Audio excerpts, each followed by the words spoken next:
Dear Ms. Levant, thank you for reading this email right away, as you said you would in our contact of November 7th. Forgive its length, but there is much you need to know right now. Please respond immediately upon reading this. The future of the building you oversee and the safety of every one of its inhabitants, as well as your own, may be at stake. As I explained before, my name is John Hanley Elgin, and I am currently the organizational head of a paranormal research group that has worked quietly out of the University of California for the past 40 years. Yes, we investigate hauntings.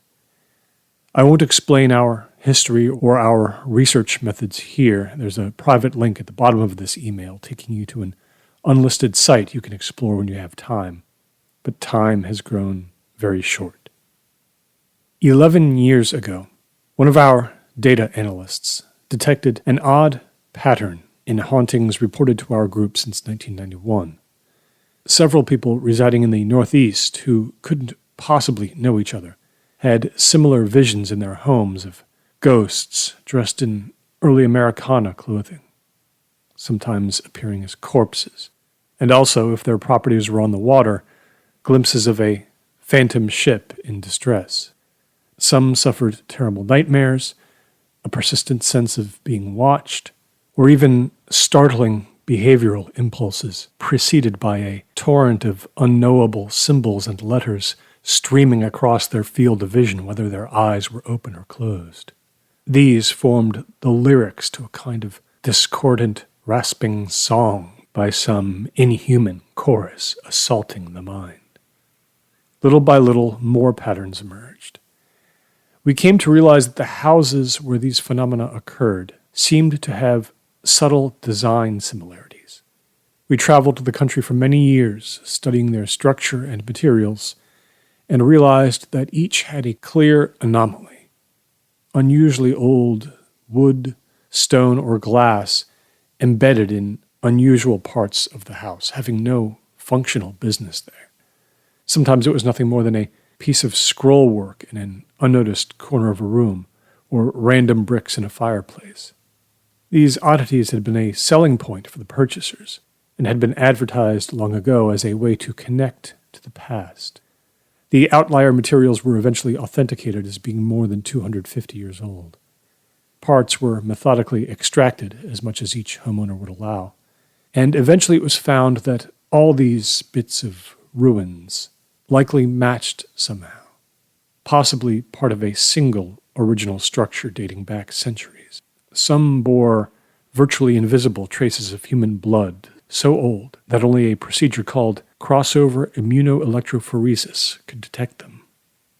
There seemed to be a chance of some connection between these old building materials and the mystery of a lost early American colony called Hollanday, whose fate has never been adequately explained, something on a par with the vanishing of the settlers of Roanoke.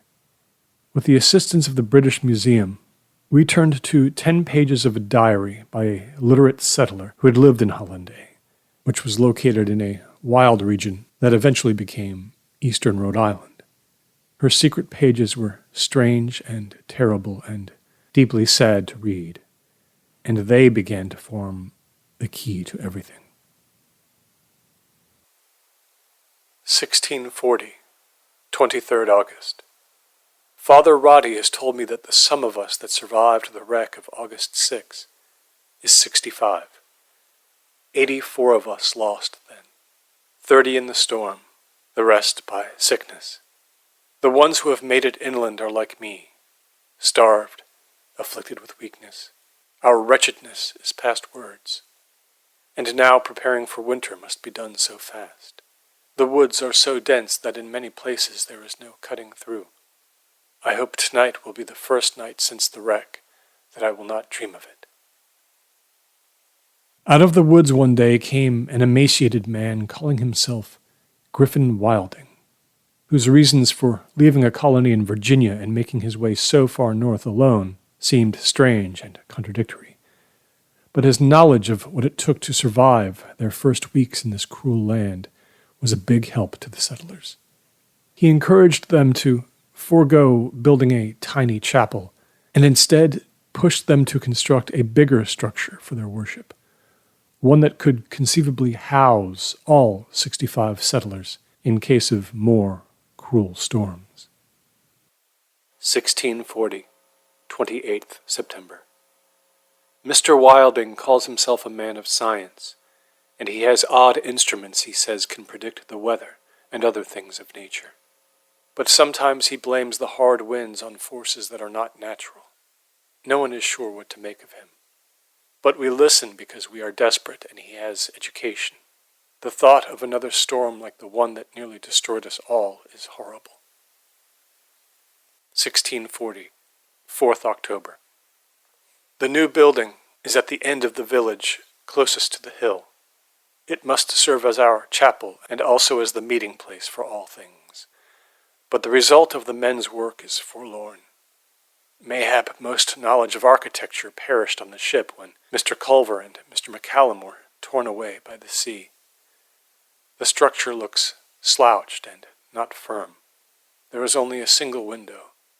Mr. Corbett's attempts at painting the Christ child and the Last Supper were crude. The faces he drew are pallid and secretive-looking. He feels very badly about his lack of skill, but no one else came forward to try. This forenoon, Father Roddy told me something so out of the ordinary, I think he was sodded yet again. He said he felt strange feelings of dismay when consecrating the church, as if he had erred somehow in doing so. Like many others, he does not fully trust Mr. Wilding. There came a gray and terribly windy day, when Wilding's worst weather prophecies seemed to be coming true. The settlers believed Wilding when he told them the safest thing to do in the face of what felt to him like a disastrous oncoming rainstorm was indeed to congregate inside the enormous chapel. 1640, 18th October. The rain is fierce. Father Roddy came and assured me he will make a special service, and we will all sing All People That on Earth Do Dwell, all 65 of us under the chapel roof together. Mr. Wilding is moving around from home to home outside to make sure no one is left behind. He knocked only a few minutes ago. He has been hurrying to make gallons of a special soup he learned from the Iroquois hundreds of miles to the south, in case we must sleep on the floor overnight. I feel such fear of the storm above us, but also, I must say, of Mr. Wilding. Even standing in the doorway, he frightens me so. But we have no choice but to let him guide us. No better plan is apparent. None at all. The unnamed author's diary pages ended with a statement that she intended to secure them temporarily inside the chapel, within a copper chalice, packed down into it with birch bark. Her hope was that the chapel was sturdy enough to survive even if her home were washed away. All 65 settlers were gone when a rescue party that came through the area months later found every structure in Hollanday burned to the ground. Their tiny homes, the woodshop, the beginnings of what appeared to be a schoolhouse. They noted the very curious absence of a chapel, however. Space had been cleared for the construction of something large, but where a foundation had once been laid, there was nothing. Nothing at all. For centuries, the mystery of Hollanday festered, but now we think we know what truly happened when that storm came through. Please bear with my extensive details. I find myself going slowly so as to make you believe what I have to tell you. I'm afraid if I rush, the tale will seem even more implausible. We found a second diary 18 months ago, you see, embedded inside a carefully carved hollow within a wood beam in a house built in 1938 in Darien, Connecticut. This diary was in extraordinary condition. Its author had encased it very effectively. It had been left as a confession and an apology. When the people began to convulse in the middle of the night, I found myself attempting to play act, running from soul to offer empty aid. It was dreadful to see. I can only assume the soup was toothful, and their hunger great, because almost no one had gone without, almost no one was spared the effects of the poison. Some ran out into the rain to die. Some made it into the woods even. Only 3 who had apparently not indulged in the meal had to die by bullet after a short pursuit. Some, I suspect, saw quite clearly that this was my crime. John Noakes ran at me with a piece of sharp wood even as he coughed up blood. The entire ordeal consumed but 2 hours. The storm ended, and all became terribly quiet as the last of them died. I waited inside the chapel, and finally, just before dawn, Vicarach's voice came from the dark. It sounds to me like the grinding of rotted stone gears caked with tar. He told me he was pleased, that my work had made the Christian chapel unclean for all time, and his follower brights could now find content residence and slumber within its boards and stones. But there was much more work to do, work so terrible that for a moment I did not think I could bear it, though it is surprising what a man can cause to happen if the promised reward is great enough. 20th October. I am weary to my bones. I had to work quickly for fear the Narragansetts would come through the woods and locate the settlement. What toll it took upon my poor mind merely to imagine how I would carry out the second part of the task Vicarach had set for me. I sang Come Blessed Bird, and all creatures now are merry-minded, over and over and over again as I worked. By nightfall I had hacked so many bodies apart my right arm was numb. I first had to drag all of them outside into the open air, lest the putrescence all around me caused me to fall gravely ill. The fires must absolutely cover all traces of the bodies and what comes out of them before I seek out the Narragansetts. They cannot even suspect. I wonder if the odor of that much burning flesh might somehow reach them across the woods. The blood of the settlers does indeed adhere onto the wood and brick well, and the cold rapidly darkens it into a color I cannot name. At first it is sticky to the touch, but then it dries much like paint. There was so much of it, it filled every bucket and bowl I could find. At some point I reached a state of such delirium and exhaustion that I collapsed, and finally heard Vicarach hissing at me through the dark that it was enough, that my next effort could begin. In 1924, a commercial home builder digging deep into waterlogged swampland near Hamilton, Rhode Island, uncovered a large cache of wood, brick, and glass that had been interred perhaps hundreds of years before. As the legal owner of the vast plot, the builder, Ellis Rothschild, was entitled to do what he wished with the materials, though local historians, alerted to the find, appealed to him to donate them for study. But Rothschild saw only profit in its possibilities. He sold the materials in whole to a cousin in Belconson, Maryland, for an exorbitant sum. That man, named Jubal Gant, realized he could boost the marketing allure of his homes for the wealthy and educated by working loose parts into their structure. He preserved the cash carefully in a storage facility near Baltimore and arranged for his architects to go about the business of looting the chapel's wholly unknown past, spreading its components all around the Northeast over the course of 3 decades of construction.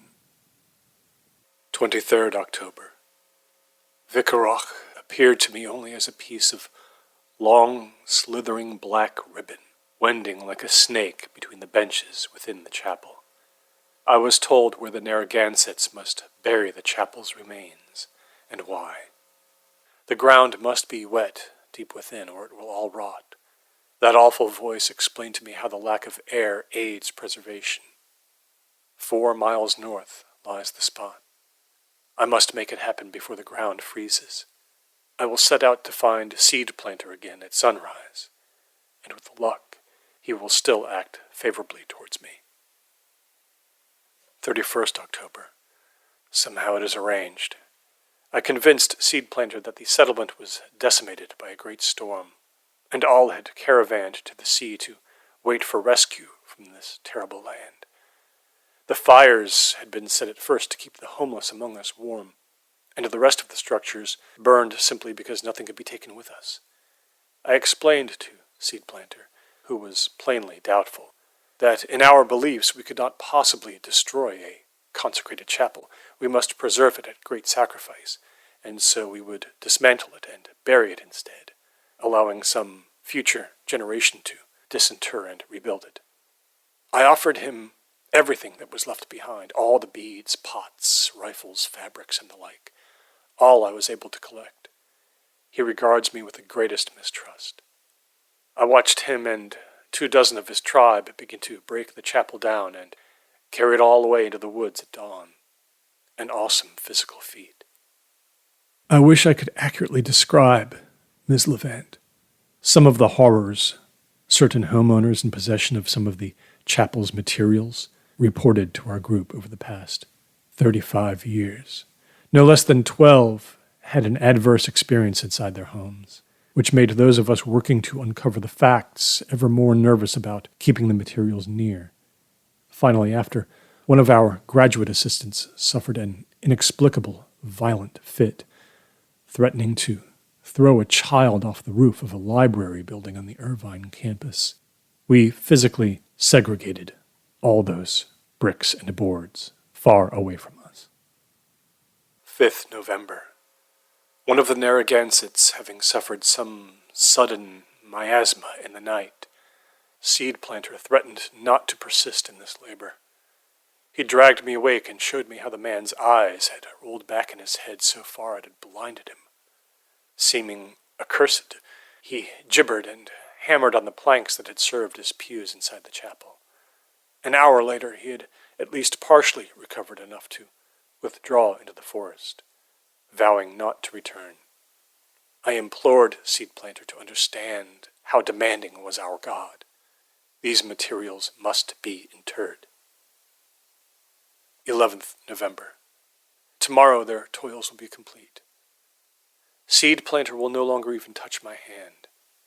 I had concealed the blood-painted boards as best I could for their carriage overland, but I believe the Narragansetts must know something went terribly wrong in the settlement that defies explanation and belief. It is likely before setting out to this infernal swampland, Seed Planter sent a party east to the sea to confirm my story. He is a moral man, yet they will finish what they began. And I understand now that fear, more so than generous payment, has kept the Narragansetts working. They fear what I traffic with, but which they can't see, hear, or prove. Yes, the chapel lies in its diminished and broken state deep below the earth. Tomorrow I will be free to move ever north. Last night my eyes opened as I lay on the cold ground, and for a moment I believed I glimpsed something terrible in the feeble reaches of the firelight. Some shadowy thing, not human and not beast, but made only of disjointed patches of smoke and darkness. The motions of its form suggested it was cavorting, capering with pleasure. It whispered to me in Vicaroc's ghastly voice that I was a good servant and would survive the winter no matter what afflictions it brought, and that if I continue in his service, a life extended centuries beyond the borders of a normal human span is assured me. I wept silently. I appealed to my dear mother's spirit to make me stronger against my tortured nature. I intend to bury these pages with the chapel itself, though what if the demon sees? Does he not see all? Will he even care? I will attempt it regardless. Perhaps those reading my words 100 years hence will come to an empathy I cannot summon for myself. There is not that much more I can tell you in this letter. Another link below will explain to you the etymology of what Wilding's diary referred to as follower brights, cruel spirits that seek preservation in corrupted physical objects, like bears entering hibernation against long winters. For a follower bright, these metaphorical winters can last thousands of years. But their slumber is anything but restful. They never stop dreaming of serving their protector demons through acts of chaos and violence. Even when they cannot directly do so, they infect their surroundings and the people in them. It can be extremely dangerous to approach or live near their tiny habitats of stray pieces of corrupted wood, stone, iron, and glass. What we are slowly coming to believe is that they stir even more restlessly, become more able to act out beyond their confinement in times of great meteorological upset, such as hurricanes, blizzards. In 1957, the architect of the mansion you now spend so many of your days in contracted to include a dozen pieces of the Hollanday Chapel as part of the structure. The mansion's original owner hung himself in 1962. His son lived in it for years before doing the same in 1971. It fell into steep decline after that, unowned for decades. 2003 was the year, you may know, that the state purchased it and very slowly renovated it, first into the offices of the Chancellor County Historical Trust, and finally into what it has become today, Iona Beach Methodist Children's Hospital. It could be, Ms. Levant, that neither yourself nor anyone who has ever worked in your building has suffered the adverse effects of what I now believe hides within the decorative posts that greet visitors to your garden outside the west wall, and within the railings that line two of the hospital's staircases. But I honestly do not believe no one has ever felt anything wrong there. Some sense of being watched, perhaps. Visions of ghostly things, the sudden desire to harm, bursts of arcane symbology inside their eyelids, sung by a barbarian chorale. I counted 30 patient rooms when I walked through last week, and I understand there are rarely vacancies for long. If you believe I am not in my right mind, then so be it. I am ready to present every bit of the group's data and turn you over to voices more authoritative than mine. But for now, what might be Iona Beach's largest storm in 10 years is said to be brewing in the Atlantic, due for landfall next Monday.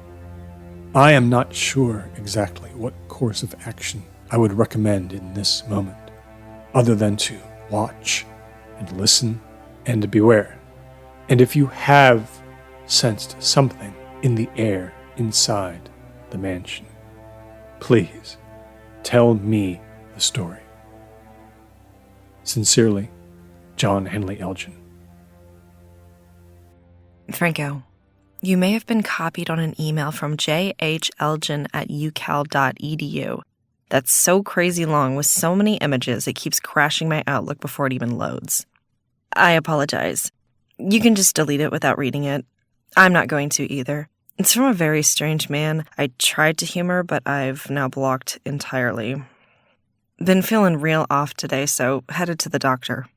Back Monday unless you hear from me. Thanks. FL. July 7th, 2035. We're getting flooded by survivors of the earthquake. In the chaos, this strange man, Griffin Wilding, just left without anyone noticing. There is zero chance of him finding a bed in some other shelter right now, and I hate to think of him wandering LA spouting his bizarre stories to people struggling right now to make it from 1 hour to the next. He was kind of an interesting case to me, but I think he's probably headed for a lonely end.